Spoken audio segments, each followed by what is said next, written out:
Welcome back to Hot Air with me, Joshua Robert. And this episode came together while I was packing up my life into boxes and realizing just how emotional that actually is.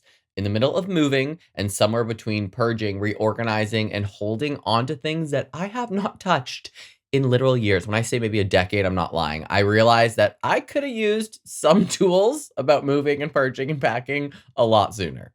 So, this episode is about clarity, not minimalism, not aesthetics, but why letting go can feel so fucking hard sometimes. Why clutter can feel protective, why upgrading your space or your life can trigger anxiety instead of excitement, and what's actually going on psychologically when we resist change. This applies whether you're moving, redecorating, upgrading your space, or just craving a fresh start without knowing where to even begin.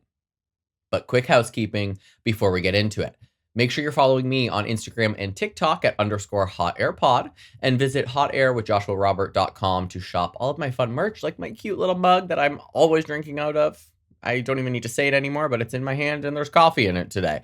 Shop my merch, submit your listener stories, and send me some topic suggestions. And one more thing, because I am moving, visuals for Hot Air may change over the next few weeks or even months while I get settled. Some episodes might not have visuals. I'll be shifting to one episode per week until like about around April time, probably April time. I don't even know if that's proper English, but until around April, because I'm traveling, I'm trying to pack, I'm trying to build a whole new podcast space, and I want to focus on quality over just pumping out 2 episodes a week. And I'm sure you can imagine how much work that is to write scripts, record, edit, create the marketing content, the web pages, upload for 2 almost full hour episodes a week. Or I might go to the Friday episodes being those mini episodes again that I used to call hot flashes, which maybe I'll bring those back.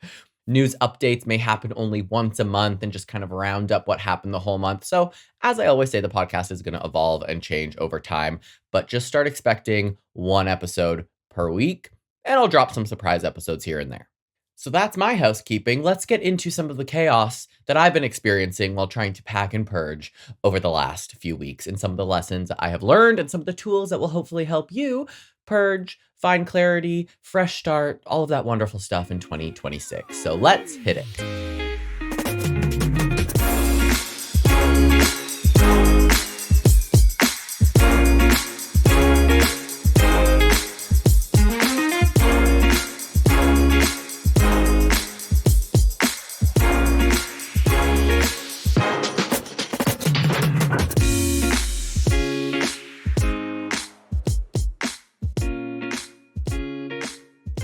Part 1. Why letting go feels like losing a piece of yourself. Letting go rarely feels like decluttering. It feels like grief sometimes. And not the dramatic kind, not the kind with casseroles and sympathy cards and bouquets of very tacky flowers, but the quiet, internal kind where you're standing in front of a pile of things, asking yourself why a jacket, a stack of random papers, or an object that you have not touched in years suddenly feels irreplaceable. It's not about that specific thing. It's about what that thing represents. And that's why purging can feel so personal. From a psychological standpoint, this reaction is deeply human. One of the strongest forces at play is something called the endowment effect. In simple terms, we assign more value to things simply because they belong to us. Ownership creates emotional inflation. The moment something becomes mine, it becomes harder to part with, even if its practical value has not changed at all.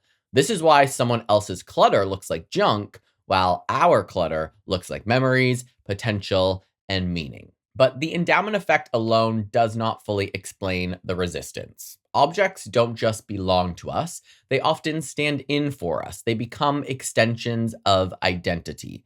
Psychologists refer to this as symbolic self-completion, which is the idea that when our sense of self feels incomplete or unstable or in flux, we use symbols, like possessions, to reinforce who we believe we are or who we once were. That's why getting rid of something tied to a former version of yourself can feel like erasing proof that you ever existed in that way, and maybe even erasing proof of your evolution from who you used to be to who you are now. And I think that's kind of what I'm experiencing as I'm purging my current apartment that I've lived in for 7 years. And clothing is a perfect example. We don't just see fabric, we see eras, the body that we had, the confidence that we felt or wanted to feel, the job we wore it to, the relationship we were in when we bought it. Letting go of those clothes can feel like admitting that that chapter is officially over, and that closure, even when it's healthy, can sting a little bit. Truth be told, I still have my baseball jersey from when I was like 6 years old. And I will probably keep that until the day that I die, highly likely. But there's things that I've gotten rid of over the years that have been tough to get rid of because I look at it and I go, "Oh, I remember that little person or who I was as a teenager or even from a decade ago." And it reminds me of how far that I've come. So I place a lot of emotional value. I've talked about this with my therapist on objects, inanimate objects, because it just reminds me of the evolution of who I've become. Now, there's also the psychological concept of identity continuity, which suggests that humans need to feel like they are the same person over time, even as they change. And objects help bridge that gap. They reassure us that growth has not completely erased us, that evolution hasn't invalidated who we were. When we purge too quickly or too harshly, it can feel like severing that continuity, like we're betraying a former self who tried their best with what they had. This is exactly why people often say things like, I might need this someday, even when that day is probably never going to come and it's very unrealistic. That statement usually is not about future utility, it's about emotional permission. Getting rid of something can feel like you're closing the door on a possible version of yourself, and the brain, wired for survival, does not like closed doors.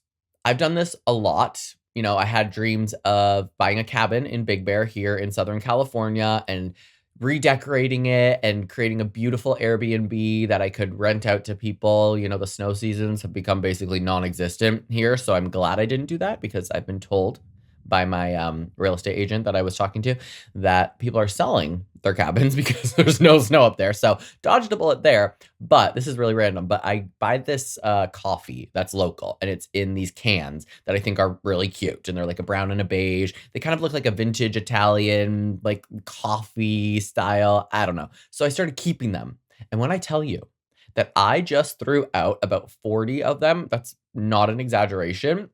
I had this idea of lining the whole top of the cabin with those tins and putting plants in them and just like creating a really cool rustic, I don't even know. But I had this idea. So I kept holding on to it, holding on to it, holding on to it.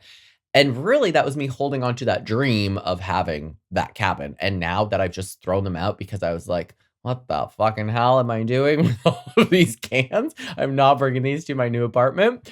It kind of closed that chapter, which can be sad, but also reassuring. And it just kind of, reminded me that maybe that goal has changed and I can come up with bigger goals in the future, new goals. But those cans were a symbol of that giant dream that I had. Another layer underneath the resistance is loss aversion, a well documented psychological bias where losses feel more painful than gains feel pleasurable. Even when gaining space, clarity, and calm, the act of losing something, like physically removing it, registers as a threat. The brain reacts as if something valuable is being taken, even if it's never used, and actively contributing to stress. This is why purging can feel exhausting instead of freeing in the moment, and relief often comes way later down the road.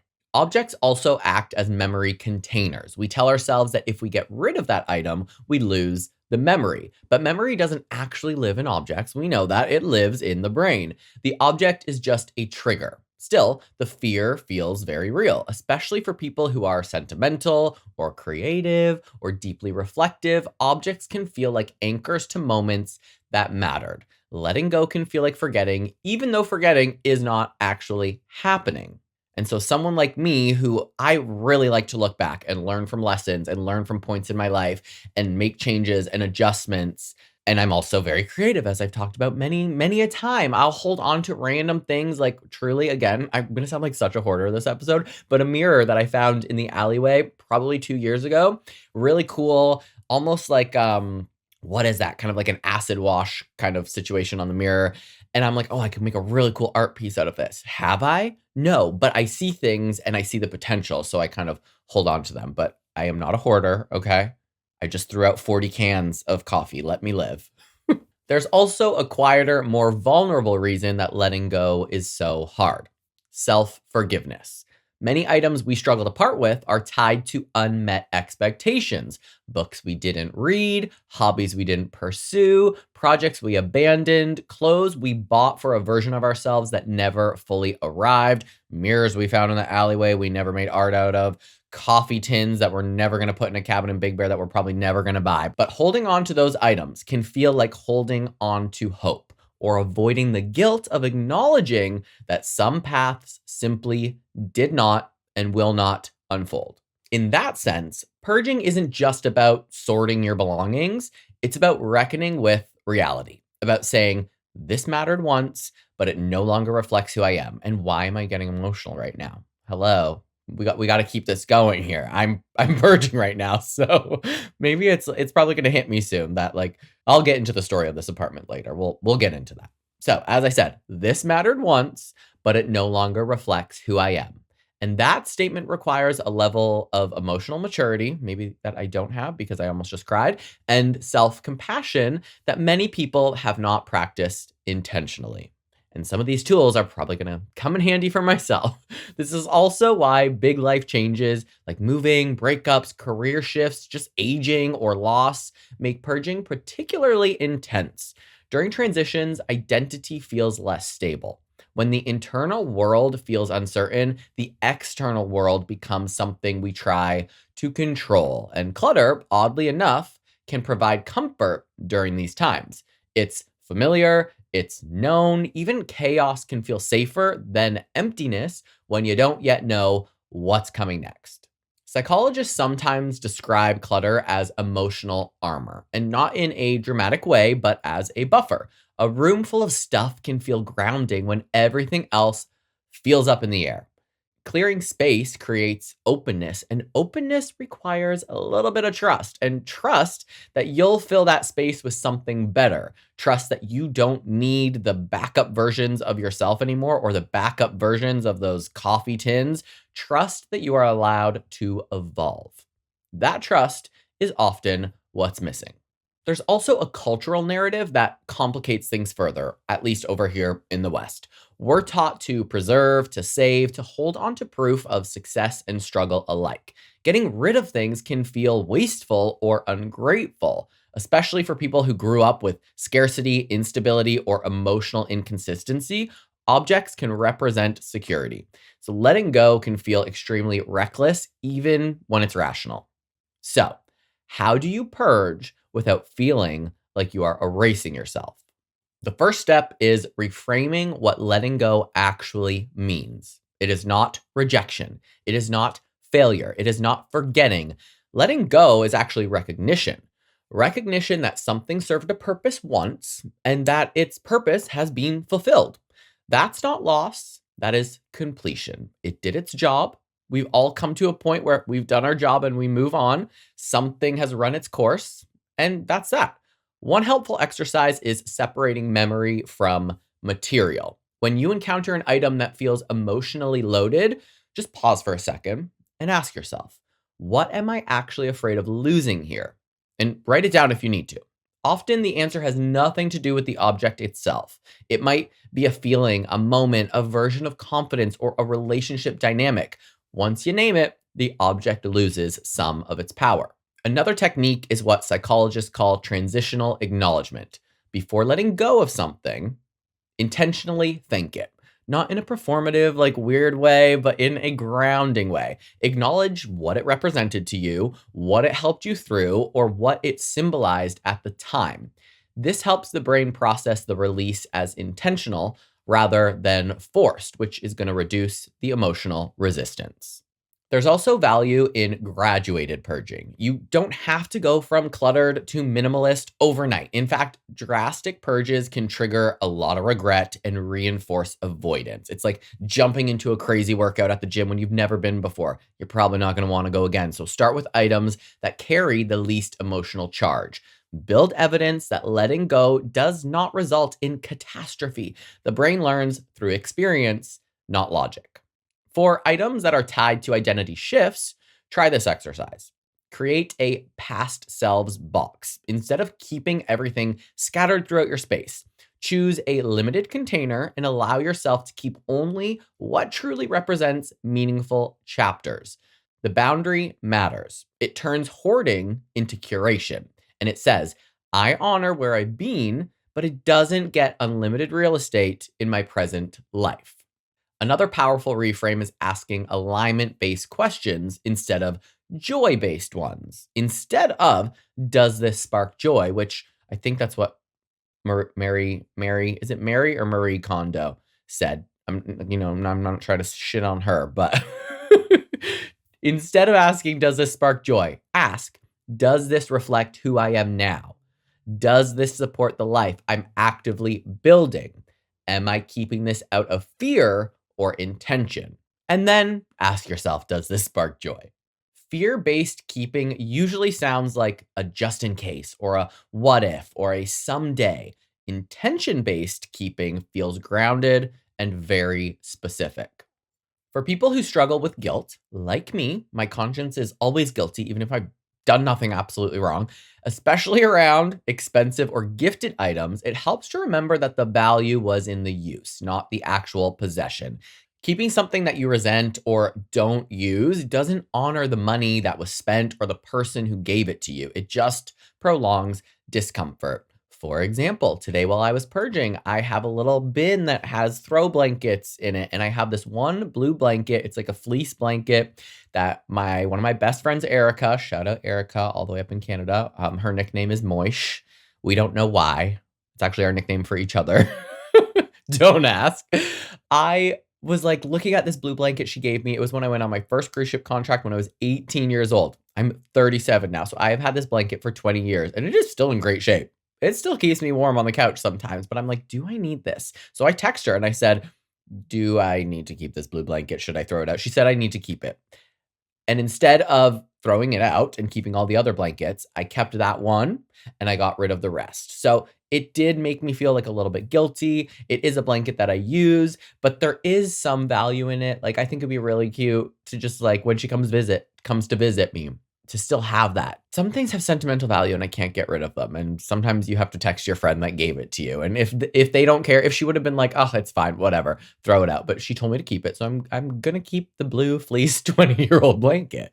But my point in all that was I felt guilt. I was like, oh, she gave this to me 20 years ago. It was like in this monumental moment of my life that really changed the trajectory of my life and allowed me to move to LA and all of the things that led me to where I am now. And whenever I look at that blanket, I think about that and that's important to me. So I did feel the guilt. I checked in with it. There may come a day when I look back and I go, okay, it's time to get rid of this blanket, but that time isn't now. But I got rid of a bunch of other ones so that were not sentimental.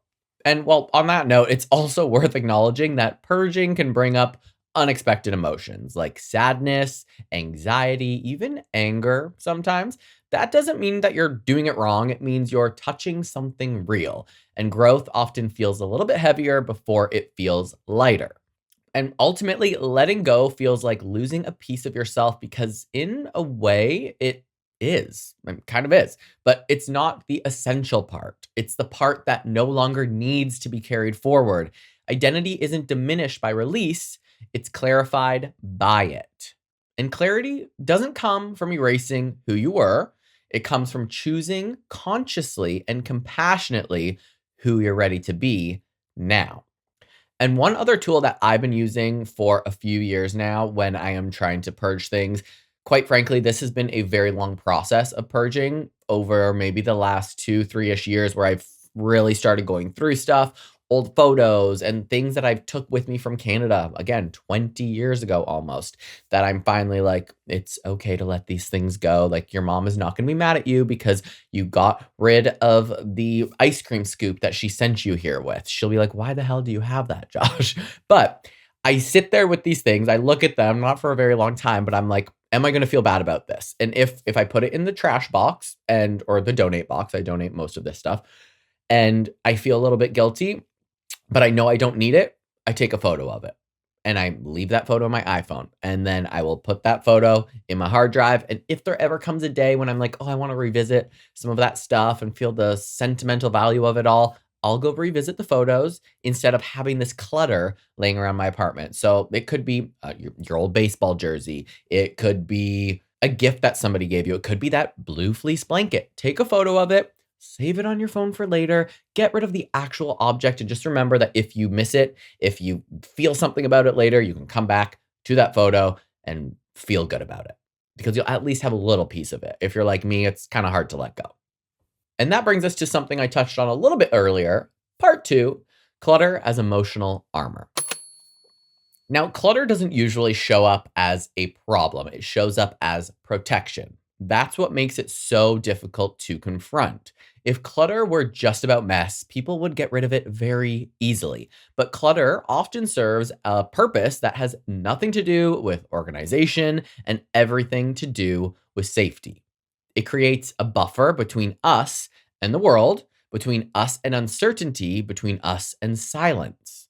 From a psychological perspective, clutter can function as emotional armor, a way of insulating ourselves from discomfort, from vulnerability or change. And when life feels unpredictable or overwhelming or out of control, the environment becomes something we can manage. Objects become stabilizers, even when the space feels absolutely chaotic. It's a familiar chaos, and familiarity to the nervous system often equals safety. One of the key concepts at play here is perceived control. Humans have a deep psychological need to feel a sense of agency over their environment.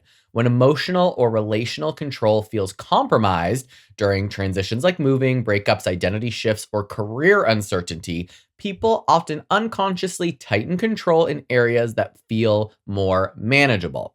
Physical space is one of the most accessible places to do that. Clutter can also act as a form of avoidance. Empty space forces reflection. Silence invites awareness. A cluttered environment, on the other hand, keeps the mind occupied. It gives the eyes something to land on or gives the feet something to try to maneuver over, depending on how much of an issue the clutter is. It reduces the chance of sitting still with unresolved feelings.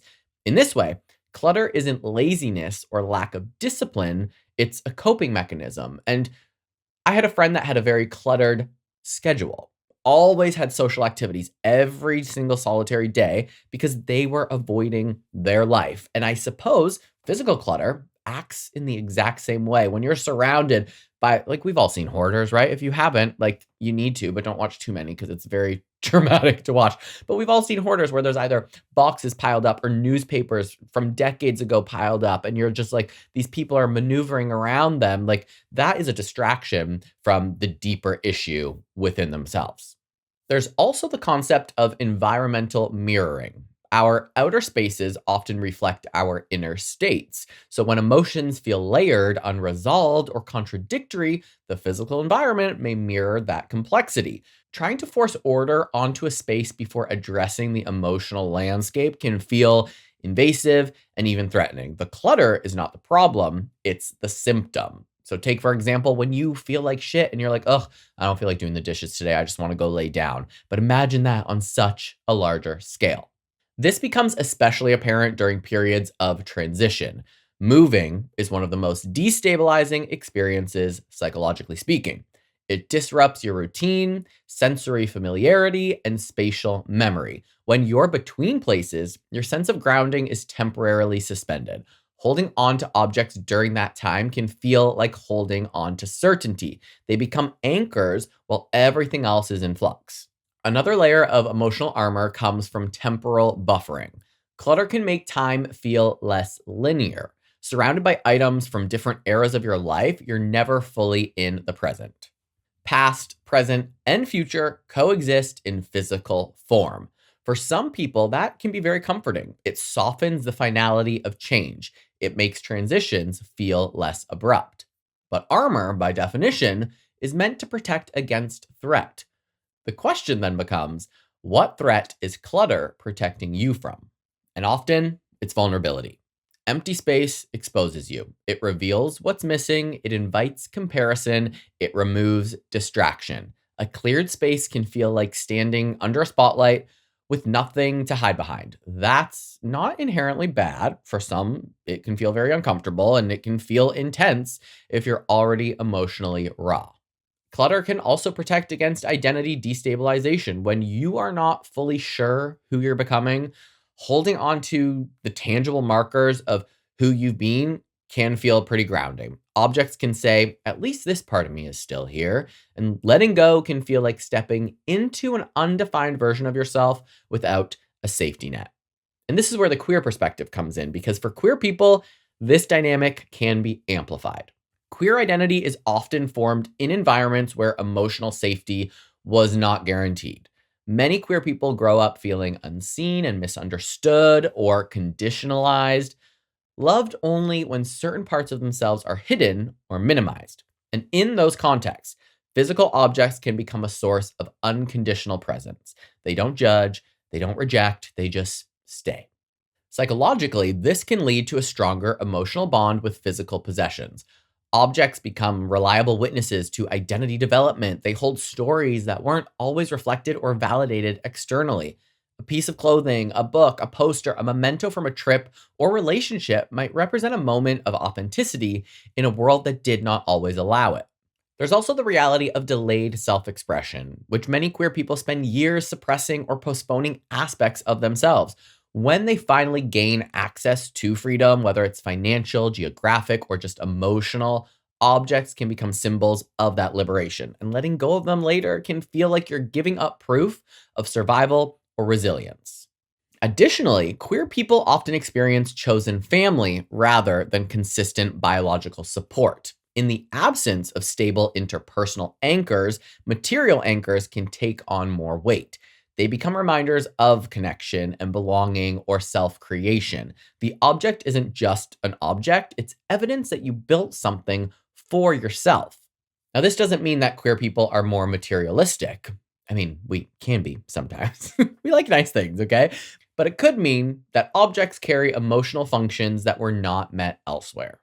There's also a protective element that is tied to visibility. So for queer people, being seen has historically come with a risk. And clutter can provide a kind of visual noise that diffuses attention. It allows you to blend into your environment rather than stand out.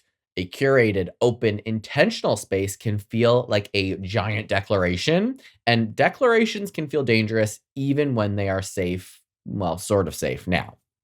From a nervous system perspective, clutter can also help regulate anxiety. A visually dense environment can reduce the sense of exposure. It creates a kind of cocoon effect. This is why some people feel more anxious in sparse, empty spaces. The openness registers as vulnerability and not calm. It can feel very exposing. The challenge comes when armor outlives its usefulness. What once protected you can begin to weigh you down. Clutter can start to restrict movement, focus, and rest. It can subtly reinforce the belief that safety comes from holding on rather than trusting yourself. Letting go of clutter then isn't about stripping yourself bare. It's about assessing whether the armor is still serving you or if it's keeping you stuck in a defensive posture when you are ready to move forward. One way to approach this gently is through a function based exercise rather than an emotional one. So start by choosing one area of your space, not a whole room, not a category, just a surface, like a single drawer or your coffee table. Instead of asking what to keep or discard, ask yourself, what is this area doing for me right now? Is it storing things? Is it displaying things? Is it hiding? Is it comforting? Is it distracting? Then ask, what do I want this area to do for me instead?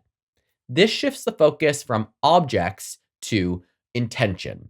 Once the function is clear, decisions become easier, not because they are less emotional, but because they're anchored in purpose. So, for example, right now, my coffee table is cluttered. Yes, I am moving, but lately it has been a storage area for documents and things that don't necessarily belong there. And that can feel like, to me, I get overwhelmed. I'm like, ugh, the space is not like tidy, it's not clean, it's not calming for me. I want that coffee table to be more of a display space, something that is clean, clear, and nice. So realizing what it's doing for me and what I want it to do is going to help me A, throw that shit in the trash or find a new home for it, and B, set up a new little area so that it can be more of a display. And I think you get the gist, right? That's the exercise. And another important step is distinguishing between protection and avoidance. Protection supports growth, avoidance postpones it.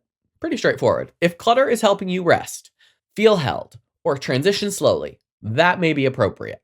If it's preventing you from engaging with your life fully, it may be time to renegotiate that relationship.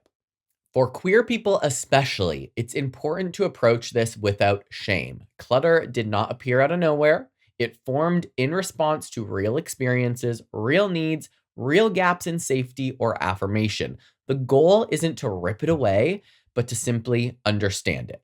Letting go can be framed as updating your protection, not removing it. You're not saying, I don't need safety anymore. You're saying, I'm building safety differently now.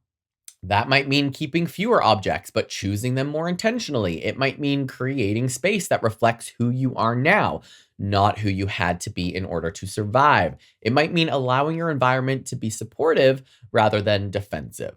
Clutter as emotional armor makes sense. It's adaptive, it's human, but growth often requires us to put down what we no longer need to carry. Not because it was wrong to carry it, but because we are stronger now and maybe we don't need that armor. And strength sometimes just looks like space. Part 3. Purging isn't minimalism, it's boundaries. Purging often gets mislabeled as minimalism, and that misunderstanding is part of why it feels so loaded. Minimalism, at least as it's marketed, suggests aesthetic restraint or visual calm and owning less for the sake of owning less. But purging, like real purging, isn't about reducing quantity. It's about defining limits. It's about deciding what gets access to your space, your attention, and your emotional energy. In that sense, purging is an act of boundary setting. And you all know I fucking love a boundary. Boundaries aren't walls, they are filters. They determine what stays, what goes, and what never gets invited in again. When applied to physical space, boundaries tend to force clarity, and clarity can be very uncomfortable because it requires choice. You can't keep everything once you decide what actually belongs. From a psychological standpoint, difficulty purging often reflects weak or blurred boundaries, not laziness or indecision, so don't get too hard on yourself. When boundaries are unclear internally, they're unclear externally, and objects linger because nothing has been explicitly told that they no longer belong. One of the reasons that people resist purging is because boundaries require us to tolerate that discomfort. Saying no to people, opportunities, habits, or objects activates a lot of anxiety. The brain interprets exclusion as a risk, and this is rooted in social survival wiring. Historically, being excluded from the group meant danger. And even now, the nervous system reacts as if rejection or anything could lead to loss or instability. So, when you get rid of something, especially something tied to your identity or the effort you put in life, the body may respond with stress. And it doesn't matter that that thing is inanimate. The nervous system is not rational, as we know and as I've said, but it is protective. Another psychological factor at play is role confusion.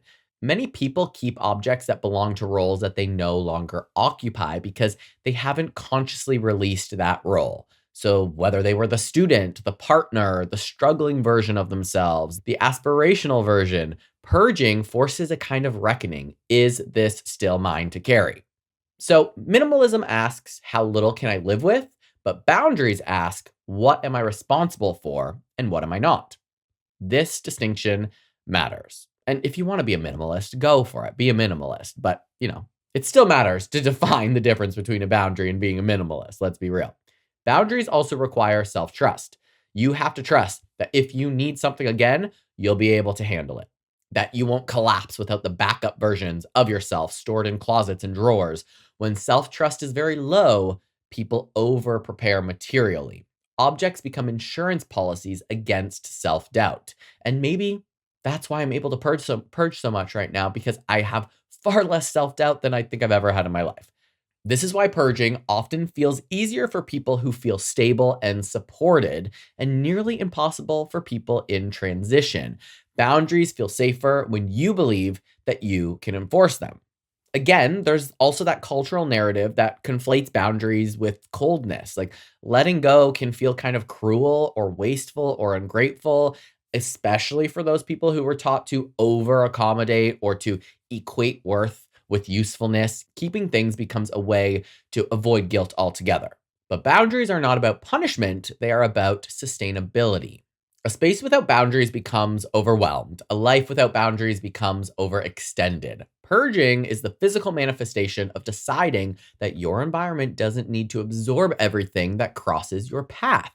For queer people in particular, boundary setting can feel very complicated. Many queer individuals grew up adapting to others for safety, monitoring their tone or their behavior or their expression.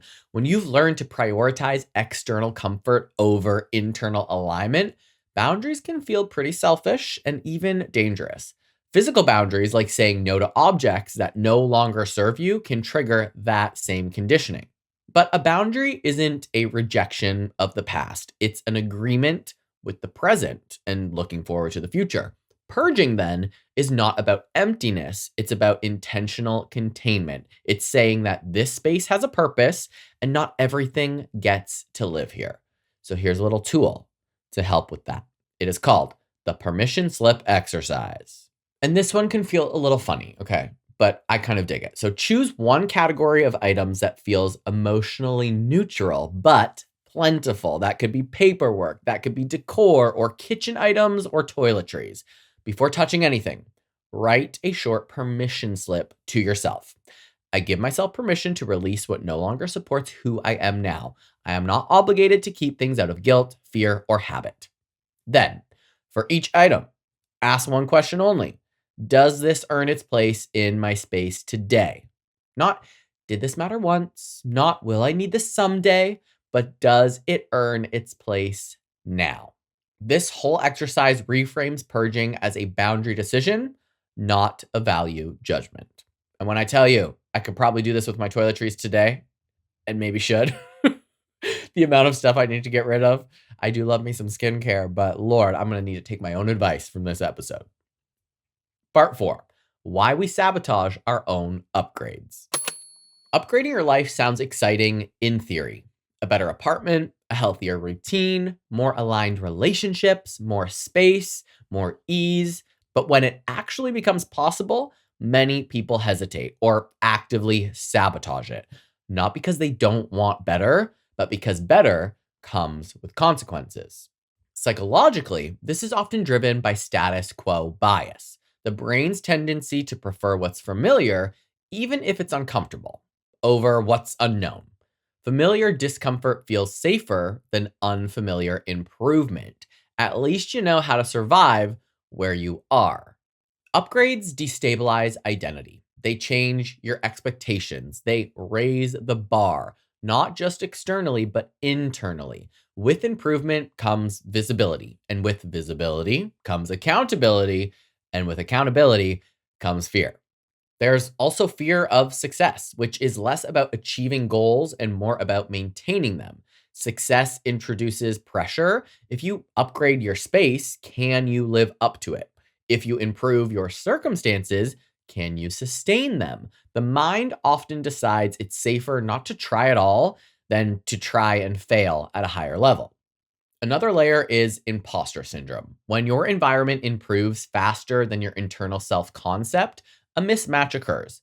You may feel like you don't belong in that upgraded version of your life yet. And that discomfort can lead to procrastination, self sabotage, or clinging to old patterns that feel more quote unquote accurate. There's also grief embedded in upgrades. Upgrading means leaving something behind. Sometimes people, sometimes versions of yourself, sometimes entire ways of being. Even when the upgrade is desired, the loss can be very real. The brain doesn't distinguish between good and bad change, it just registers change as a whole. For queer people, upgrades can activate deeper fears tied to visibility and safety. Being more seen, more successful, more settled can feel kind of risky because historically, standing out has not always been safe. Subconsciously, staying smaller or messier can feel kind of protective. There's also the internalized belief that struggle equals authenticity. That ease must be earned through prolonged hardship. Upgrading can trigger guilt. Who am I to have this? That guilt often disguises itself as practicality or humility. So self sabotage then isn't a flaw, it's a protective reflex. But protection becomes limitation when it's no longer necessary. The key to navigating upgrades isn't forcing confidence, it's building capacity. You don't leap into a new life, you acclimate to it. The nervous system needs time to adjust. This is why slow, intentional upgrades tend to stick more than dramatic overhauls. When change happens faster than integration, the body is going to push back. Upgrading your space, your habits, or your identity requires emotional permission, not just logistical readiness. And here's a tool to help with that. This one is called the threshold exercise. Identify one upgrade that you are resisting, not avoiding, but resisting. Ask yourself, what would actually change if I allowed this upgrade? What would be expected of me afterward? And what part of me feels threatened by that expectation? It's a lot of questions, right? Well, there's more. Then ask, what support would make this feel safer? Not how do I force myself through it, but how do I make this survivable for my nervous system? Sometimes sabotaging isn't about fear of failure, it's fear of being alone at the next level. This exercise helps name that fear so it can be addressed rather than acted out. Upgrades don't require perfection. They require permission. Permission to grow without punishment, permission to leave behind what no longer fits, permission to take up more space, both literally and emotionally. And that permission is something only you can give yourself. And now it is time for story time. As I alluded to earlier in the episode, I was going to go on a big old tangent about this current space that I'm living in right now. So I have lived here for 7 years.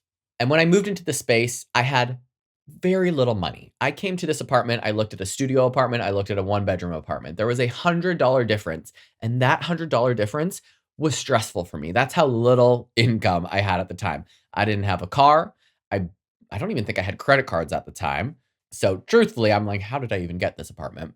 But I was like, take the leap, take the risk, get the one bedroom. Like you've always lived in studios and smaller spaces, get the one bedroom. So I took that leap and it was stressful. It was scary. I remember texting my sister and she's like, just go for it. It's only $100. That $100 was a lot to me at the time, 7 years ago when I had just probably turned 30.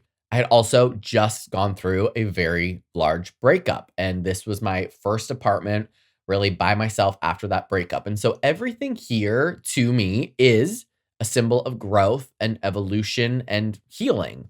I took down some art today that I made and it was so janky. It's like a foam board and like yarn and this fabric that was on sale and I'm never going to use it again. So I threw it out and I took a moment and was like, do you keep this? Do you get rid of it?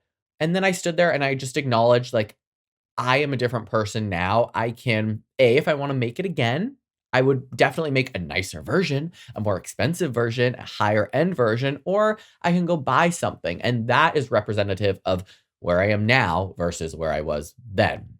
Also in this apartment, I've redecorated a lot of times. As my income has increased over the years, I've replaced older stuff with newer stuff, lower quality things with higher quality things.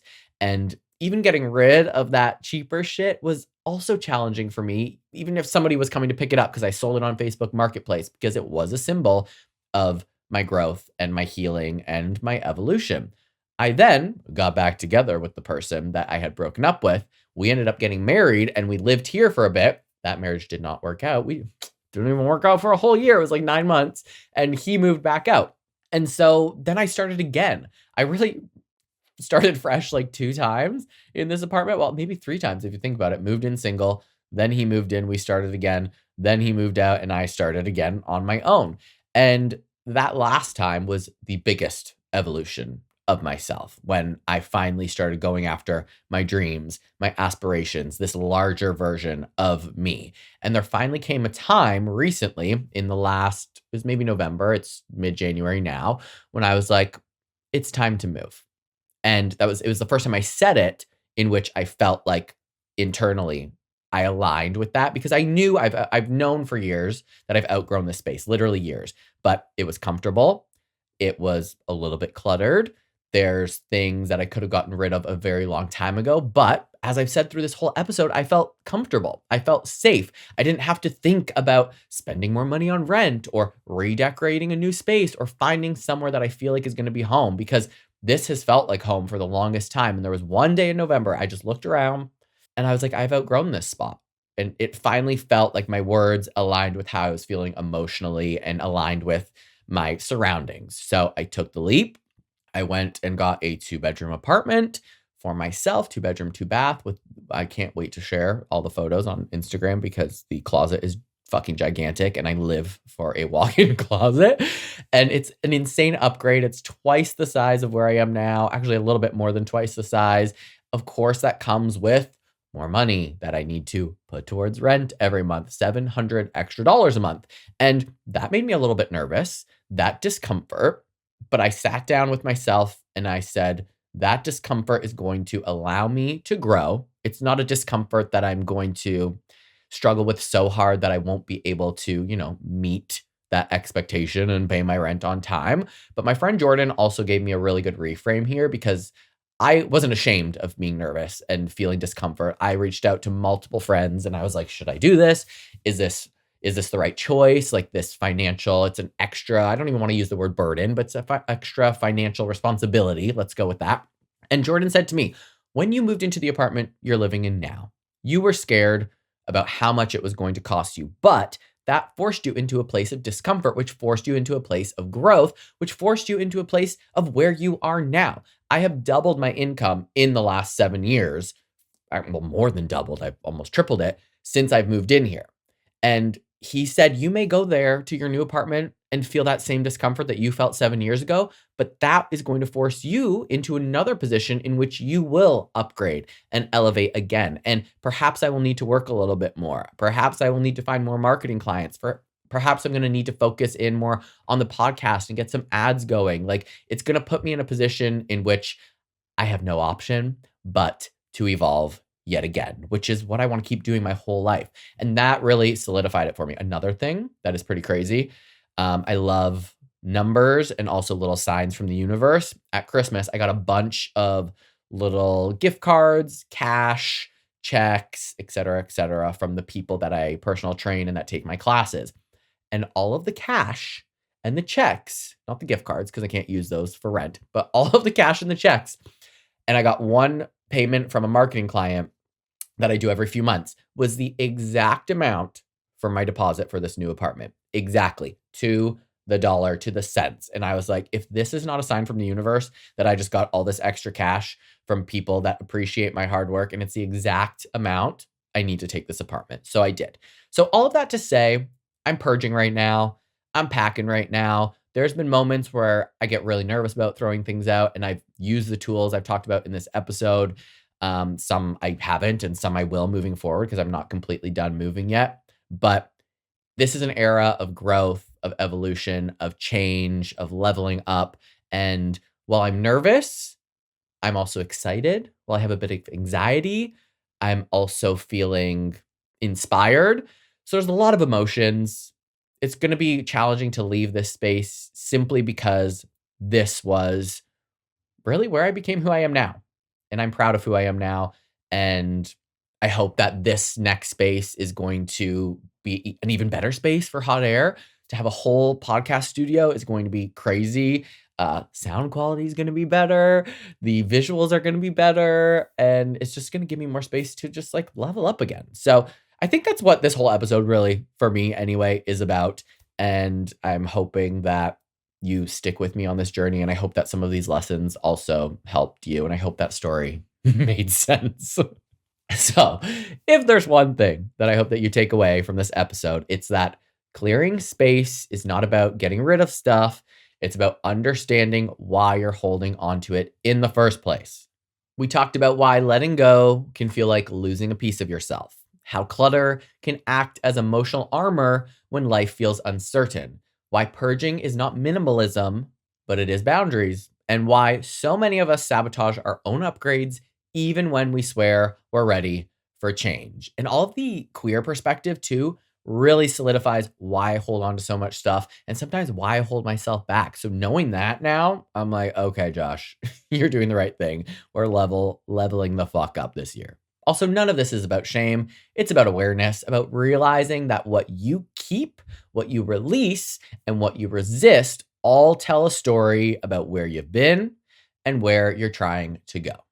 If this episode resonated with you, share it. Send it to a friend who's moving, who's redecorating, who's stuck or overwhelmed or quietly craving a fresh start. Wherever you're listening, make sure you like, subscribe, leave a review.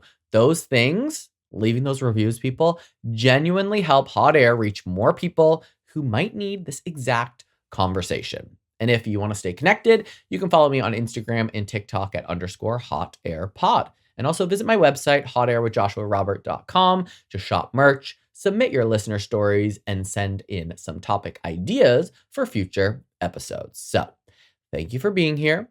Thank you for listening. I hope that you level up. I hope you purge a little bit. Throw that fucking t-shirt out from your ex from 6 years ago because he is dead to you. Don't be afraid to level up, to clear your clutter, to be one with the fear of changing and elevating. So thanks for listening to Hot Air. I'm Joshua Robert, and I will see you next Tuesday.